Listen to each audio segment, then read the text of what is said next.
Hello friends, आज मैं आपको बताऊंगा वेट प्लाज्मा के बारे में। वेट प्लाज्मा जो फ्लूइड आता है उस इंजेक्शन के बारे में शॉर्ट में आपको बताऊंगा। बहुत इस तरह कमेंट्स कर रहे थे कि सर वेट प्लाज्मा जो फ्लूइड आता है उस इंजेक्शन का उपयोग पशु में कब कैसे करना चाहिए, कितनी डोज देनी चाहिए, पशु के लिए सेफ है या नहीं। तो आज की वीडियो के अंदर शॉर्ट में बताया जाएगा। तो इस चैनल पर नए हैं तो पहले चैनल को सब्सक्राइब, साथ में बेल आइकन।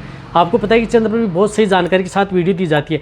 देखो, वेट प्लाज्मा आता है जो आपको स्क्रीन के ऊपर दिख रहा है। इसके अंदर कौन कौन से साल्ट आते हैं, ये जेनिक्स का आता है ये फ्लूइड, जो कि फील्ड के अंदर जो वेटरिनेरियन हैं जो बहुत इसका उपयोग लेते हैं। लेकिन किस तरह की स्थिति में यदि आप सही डायग्नोसिस करके ही आप इसका उपयोग करें तभी आपके पशु में बेटर रिजल्ट मिलता है। क्योंकि ये पशु में जिस प्रकार से यदि कहीं पर भी यदि ब्लड यदि पशु के शरीर से बाहर निकल रहा है या शरीर में ब्लड की कमी या हीमोग्लोबिन की मात्रा डाउन हो गई है, तो उस तरह के केस के अंदर ये जो फ्लूइड है लगाया जाता है और पशु को जीवनदाता है, यानी मरने से बचाने वाला ये फ्लूइड है। बहुत अच्छा रिजल्ट पशु में देखने को मिलता है। लेकिन ऐसा नहीं कि रिजल्ट अच्छा देखने को मिलता है, यदि आप कहीं ऐसा लगा दें तो इसके साइड इफेक्ट भी पशु में देखने को मिलते हैं। तो सबसे पहले किस तरह की स्थिति में ये लगाया जा सकता है, यदि ब्लड प्रोटोजोआ जनित यदि कोई डिजीज़ हो गई है जिसकी वजह से यदि पशुओं के शरीर में ब्लड की हीमोग्लोबिन की मात्रा यदि डाउन हो गई है, तो उस तरह के केस के अंदर ये लगाई जाती है वाइन। लेकिन बहुत हाई टेम्परेचर पर आप इसको बिल्कुल भी न लगाएं, नॉर्मल टेम्परेचर पर इसको लगाएं। साथ साथ में यदि पशु में जिस प्रकार से डायरिया है, डिसेंट्री है, दस्त के साथ खून आ रहा है, पेचिस हो रहा है, लंबे समय से डायरिया हो रहा है, तो उस तरह के केस के अंदर भी आप इसका उपयोग कर सकते हैं। इसी तरह से हीट स्ट्रोक के अंदर भी आप इसका उपयोग किया जाता है। इसी तरह से अदर यदि आपके पशु में यदि इसी तरह से यदि कोई डिजीज़ देखने को मिलती है तो उस तरह के केस के अंदर भी इसका उपयोग किया जाता है, जो कि मैंने कई तरह की जो दिक्कतें बताई हैं उस तरह के केस के अंदर आप इसका उपयोग करें यदि आपको अच्छा रिजल्ट यदि लेना है तो।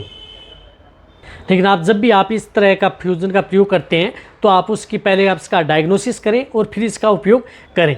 साथ में यदि इसको चढ़ाते हैं तो आपको शुरुआती स्टेज में बहुत ही धीरे धीरे आपको इसको ब्लड में चढ़ाना है, अन्यथा कई बार पशु में एनाफिलाइटिक शॉक लग सकता है, उसकी वजह से हार्ट फेलियर हो सकता है, पशु की डेथ भी हो सकती है। तो कभी भी आप इसको तेज़ न चढ़ाएं, बहुत हाई टेम्परेचर पर इसको न चढ़ाएं।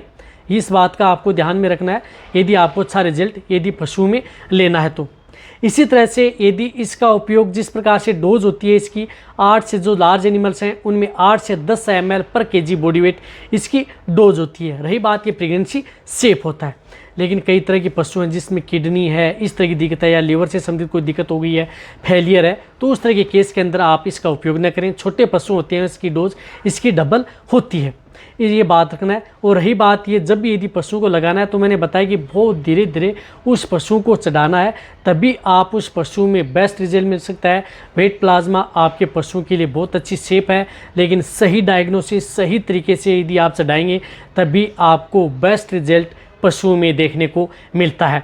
यदि पशु में जो मैंने बताया कि ब्लड से संबंधित यदि कोई दिक्कत है या उसकी कमी हो गई है उस तरह के केस में भी, या डिहाइड्रेशन के तौर पर भी आप इसका उपयोग किया जाता है यदि जिन पशु में इस तरह की यदि दिक्कत हो गई है तो। इसी तरह से इसका उपयोग जैसे गाय है, भैंस है, भेड़, बकरी, डॉग, कैट, घोड़े सभी में आप इसका उपयोग किया जाता है। डॉग के अंदर जिस प्रकार से पारो वायरस हो गया है तो उस तरह के केस के अंदर भी इसका उपयोग किया जाता है और बहुत अच्छा रिजल्ट देखने को मिलता है।